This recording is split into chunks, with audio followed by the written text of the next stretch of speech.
kok si abang ini tiba-tiba nanya ke Aji, "Maaf Mas Aji, apalagi tengkar ya sama Mbak Irma? Kok hampir tiap malam ini saya lihat Mbak Irma loh tidurnya di dalam mobil Mas." Hah?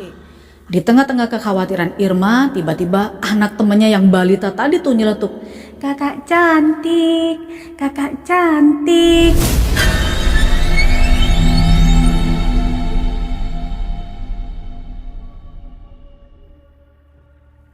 Hai teman-teman, Assalamualaikum. Terima kasih kamu sudah klik lagi video ini. Apa jadinya sih kalau kamu niat nolong orang tapi justru kamu dihantui oleh arwah penasaran? Kalau aku, enggak banget deh. Itulah yang dialami temanku Aji. Kali ini aku bakal ceritain buat kalian. Pengalaman horor Aji ini terjadi sekitar setahun yang lalu. Ya, masih agak fresh ya. Dan Aji mengirimkan cerita ini lewat email yang lumayan panjang. Jadi kita akan ringkaskan buat kamu.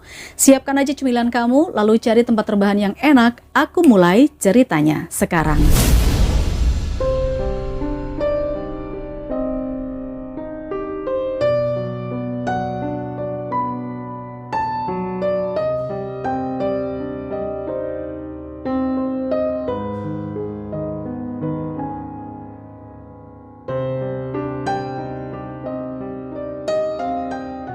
Iya teman-teman, Aji ini berasal dari kota S, sudah berkeluarga dan bekerja sebagai karyawan di salah satu bank swasta besar di Indonesia. Sementara istrinya namanya Irma juga kerja sebagai karyawan swasta. Ya nggak diceritain sebagai karyawan di mana, tapi intinya mereka berdua ini sama-sama kerja. Kebetulan lagi mereka ini belum dikaruniai anak meskipun mereka sudah menikah sekitar 5 tahun lah ya. Jadi mereka hanya tinggal berdua aja di salah satu perumahan elit di kota S itu. Nah di tengah kesibukannya ini teman-teman, Aji juga punya agenda rutin mengaji seminggu 2 kali, yaitu hari Selasa dan Kamis. Suami idaman banget ya. Sudah kerjaannya bagus, dia juga orang yang religius, keren.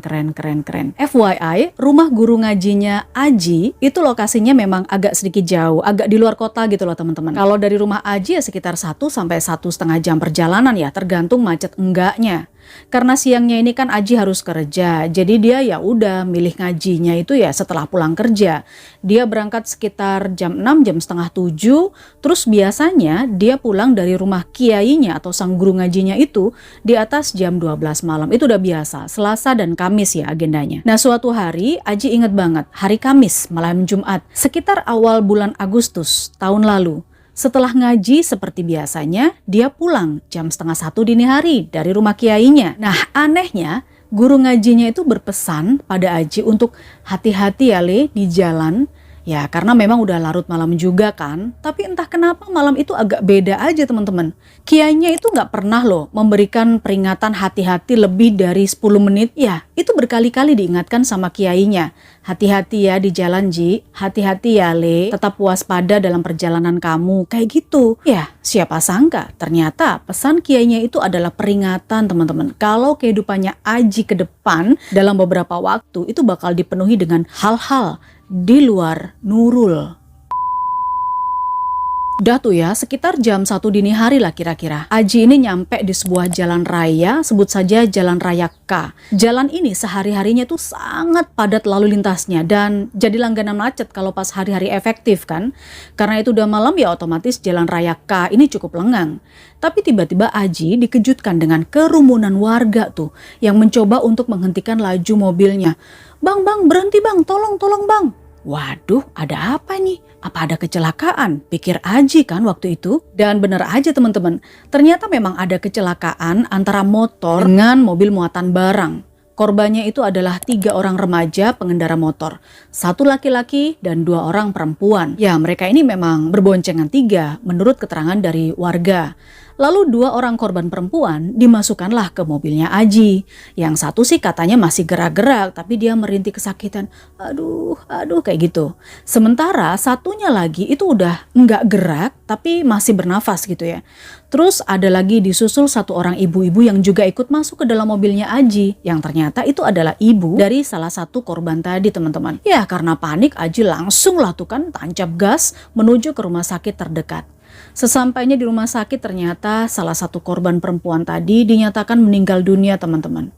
Innalillahi wa inna ilaihi rajiun ya. Setelah menunggu beberapa saat nih, Aji merasa tugasnya menolong korban itu udah selesai dong. Gak lama-lama akhirnya Aji pamitan pulang ke ibu korban. Kebetulan di situ ibu korban sempat minta nomor WA-nya Aji. Nah dalam perjalanan pulang, Aji tuh masih mencium bau anyir di dalam mobilnya. Karena memang masih banyak tuh bekas-bekas yang ditinggalkan korban kecelakaan tadi. Ya begitu sampai di rumah, gak usah pikir panjang nih, Aji langsung aja mengeluarkan selang air untuk membersihkan bekas-bekas tadi. Karena mobil ini kan bakal dipakai istrinya juga paginya, dipakai istri sama temennya untuk pergi ke luar kota. Tapi entah kenapa, meski juga udah dibersihkan sampai kayak gimana pun juga, bercak-bercak dan bau anyirnya itu gak hilang-hilang teman-teman. Tahu begitu nih si Irma istrinya marah, dia ngomel-ngomel. Abis tuh Aji diomelin pagi itu. Tapi ya mau gimana lagi, mau nggak mau Irma ya tetap pakai mobil itu karena udah terlalu mepet kan waktunya kalau mau cari rental. Ya meskipun mobil itu memang belum bersih benar dan masih ada anyir-anyirnya. Singkat cerita jam 7 pagi Irma dan temannya bersama anak balitanya itu berangkat keluar kota. Jadi teman Irma ini bawa anak gitu ya. Mereka menuju ke kota Y. Dan disinilah keanehan mulai terjadi.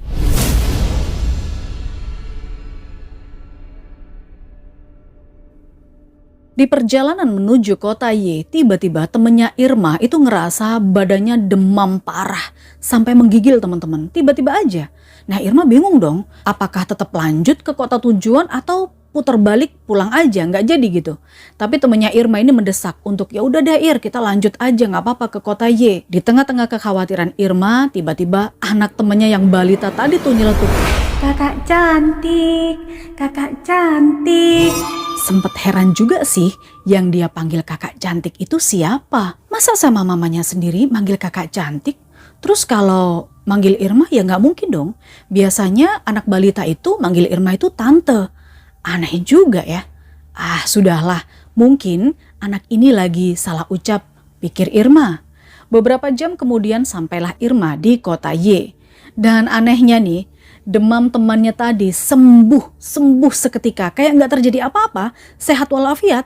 Dalam hati Irma bersyukur dan berharap ya semoga nanti nggak demam lagi deh, nggak kumat gitu ya. Karena Irma ini memang orangnya juga panikan kalau ada orang sakit. Dia bingung nggak tahu harus ngapain gitu kan. Saat Irma berada di kota Y, Aji suaminya kebetulan cuti juga hari itu. Dia dapat kabar kalau ternyata korban perempuan yang kecelakaan yang ditolongnya semalam itu nggak selamat teman-teman. Innalillahi wa inna ilaihi rajiun. Jadi udah ada 2 korban ya. Dah tuh ya, sedangkan Irma dan temannya memutuskan untuk balik lagi ke kota S, pulang gitu kan. Dan lagi-lagi keanehan dialami Irma di perjalanan. Di saat mobil mereka ini melaju dari kota Y menuju ke arah tol di kota S, Irma malah kesasar menuju ke arah kota N. Gak tahu kenapa. Kok bisa ya? Padahal Irma ini udah terbiasa pakai GPS juga. Saking bingungnya Irma sampai berkali-kali turun terus nanya tuh ke warga sekitar. Yang bikin merinding, jawaban warga-warga itu sama semuanya teman-teman. Mereka menunjuk ke arah jalan setapak gitu ya. Awalnya Irma mengira itu adalah jalur alternatif buat ketemu jalan raya kan. Tapi enggak ternyata. Yang ditunjukkan warga itu adalah jalan menuju ke makam dan hutan. Ya di situ Irma bingung, takut udah terlanjur masuk kan di situ. Tiba-tiba cuaca juga berubah.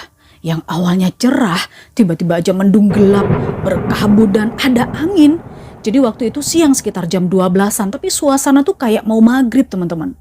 Irma nyetir mobilnya dengan deg-degan tuh ya, sambil terus menyusuri jalan di hutan dan area makam ini. Panjang banget kata Irma, kayak nggak habis-habis. Jalannya tuh gelap juga kan karena kabut sama mendung. Anehnya lagi di situ teman-teman, temannya Irma mendadak demam parah lagi sampai menggigil juga. Aduh, lengkap sudah penderitaan Irma kan.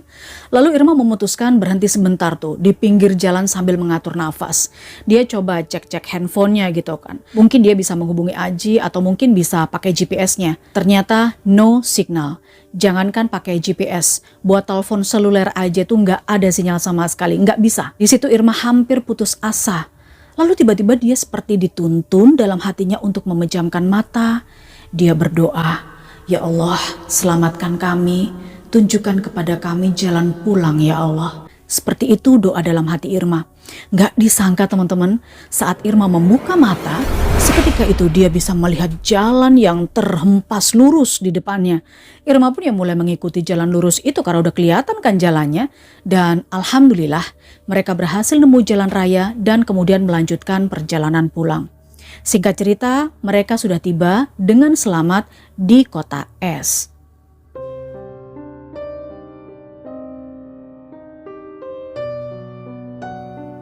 Nah, keesokan harinya ternyata teman Irma itu nggak masuk kerja karena katanya lagi sakit. Demamnya tuh kabarnya masih berlanjut sejak pulang dari kota Y. Aji dan Irma ya datanglah menjenguknya kan sebagai teman. Lagi-lagi di situ ada yang aneh. Aji dengan jelas melihat wajah teman Irma ini kayak berlumuran darah. Padahal kenyataannya nggak ada sama sekali darah di wajahnya. Alhasil selama di rumah Irma ini, Aji lebih banyak diem, kayak dia nggak banyak bicara dan nunduk gitu aja karena takut kan. Serem lah teman-teman, tiap lihat wajah temennya di depannya kok kayak berlumuran darah gitu. Lalu Aji memutuskan untuk menelpon kiainya, tapi teleponnya nggak di situ ya. Begitu mereka udah nyampe rumah, udah pulang, udah nyantai, Aji telepon tuh kiainya. Aji cerita semuanya, mulai daripada saat pulang ngaji malam kemarin sampai kejadian-kejadian barusan yang dia alami.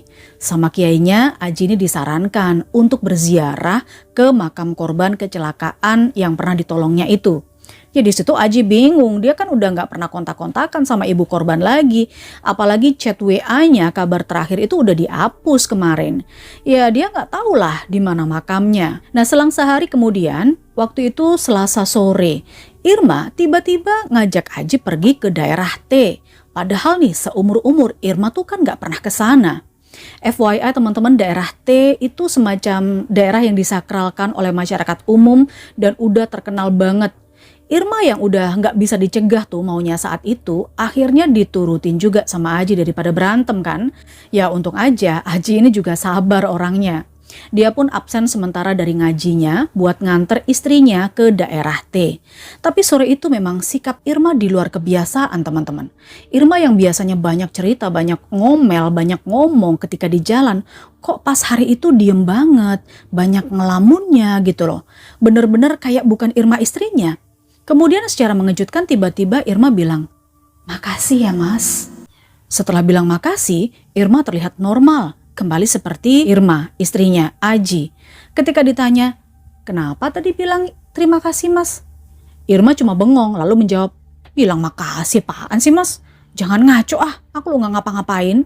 Ternyata Irma nggak inget sama sekali loh apa yang dia ucapkan ke Aji sebelumnya. Singkat cerita mereka pun sampai di daerah T. Belum juga sempat meminggirkan mobilnya kan, Irma malah minta pulang teman-teman. Ada sabar deh Aji. Akhirnya Aji nurutin aja lah daripada nanti aneh-aneh kan. Sesampainya di rumah, Aji memang belum makan sejak siang. Akhirnya dia memutuskan untuk beli nasi goreng langganan yang kebetulan waktu itu lewat depan rumah. Nah sambil nunggu pesanannya dieksekusi sama si abang penjual nasi goreng. Kok si abang ini tiba-tiba nanya ke Aji, "Maaf Mas Aji, apalagi tengkar ya sama Mbak Irma?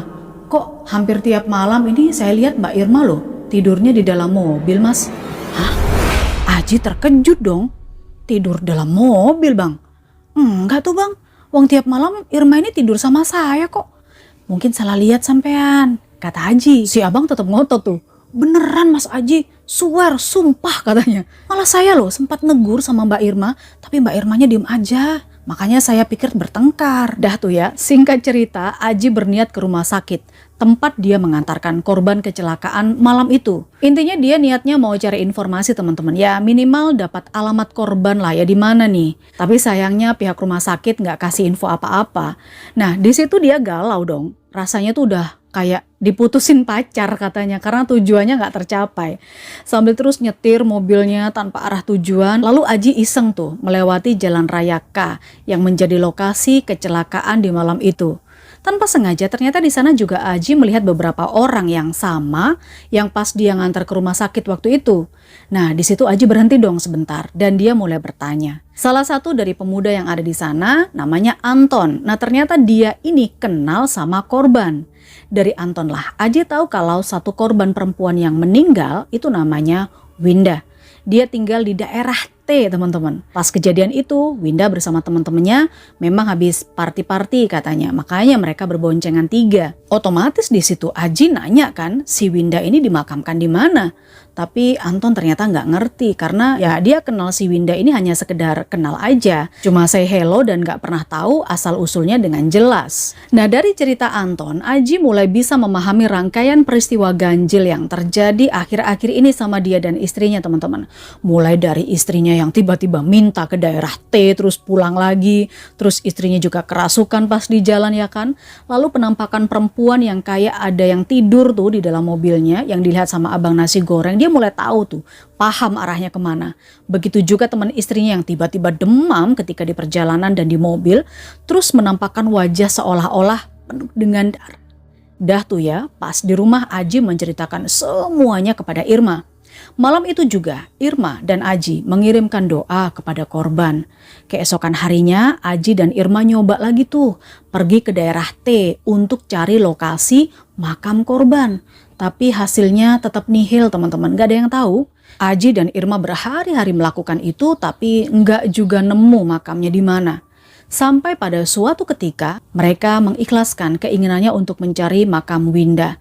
Tapi bukan menyerah di sini teman-teman ya. Konteksnya Aji dan Irma ini lebih memilih mendoakan Winda supaya tenang di alam kuburnya dan dimaafkan segala kesalahannya. Amin ya robbal alamin. Nah setelah Aji dan Irma rutin mengirim doa, kejadian-kejadian aneh pun yang mereka alami berhenti. Teman sekantor Irma nih juga udah sembuh, bisa bekerja lagi seperti sedia kala, alhamdulillah ya. Aji dan Irma juga sudah tidak dibayang-bayangi lagi dengan penampakan di mobil seperti yang dilihat abang nasi goreng. Bau-bau anjir yang ada di dalam mobil juga benar-benar hilang, bersih gitu aja secara tiba-tiba. Akhirnya kehidupan Aji dan Irma bisa seperti semula, normal kembali teman-teman. Syukurlah. Oke, itu tadi pengalaman horor yang dibagikan oleh Aji. Niatnya sih menolong, tapi dihantui berhari-hari. Ya, kadang-kadang hal-hal semacam ini memang nggak bisa kita hindari ya teman-teman. Karena memang kita mesti tahu juga sebenarnya kita ini hidup berdampingan dengan hal-hal yang nggak kasat mata. Oke deh, makasih buat kamu yang udah dengerin cerita aku ini. Support channel ini berkembang, kasih like, subscribe, klik lonceng notifikasinya. Tentu kita akan ketemu lagi di ruang cerita selanjutnya. Wassalamualaikum. Bye-bye.